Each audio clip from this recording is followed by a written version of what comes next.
కొట్టద్దమ్మా. అంతే. పిచ్చోడినైపోతా. పొయ్యి ఒక క్వార్టర్ గుద్దేచ్చి ఇంటికి పోయి కొడతా. ఈ ఫోటో చూసినప్పుడు ఏమనిపిస్తుంది? ఇది కార్తిక్ గారని ఆ! అప్సిగూడలో ఉంటారు డాక్టర్ గారు. హ్మ్. ఇది ఫస్ట్ షూటింగ్ అది. హ్మ్. కుర్చీ తెచ్చేసిండు. హ్మ్. ఇనుప కుర్చీ, మడత కుర్చీ.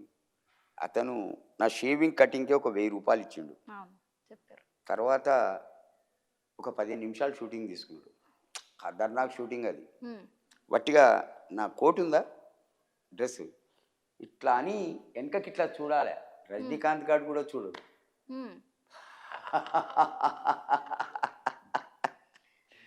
అతనే స్టన్ అయిపోయాడు. హ్మ్. కానీ మంచి వ్యక్తి. ఆ! సుమారు ఆ ఒక్కరోజు 15,000 వరకు ఖర్చు పెట్టిండు. హ్మ్. మళ్ళీ నేను షూటింగ్ అయిపోయినాక కార్లో కూర్చుండబెట్టిండు. హ్మ్. బిర్యానీ తినబెట్టిండు, మందు తెప్పించిండు, తాగిన. హ్మ్. తెల్లారి కార్లో కూర్చుండబెట్టి తీసుకొచ్చి మళ్ళీ ఇంటికాడ వదిలే ముందు 9,000 రూపాయలు ఇచ్చిండండి.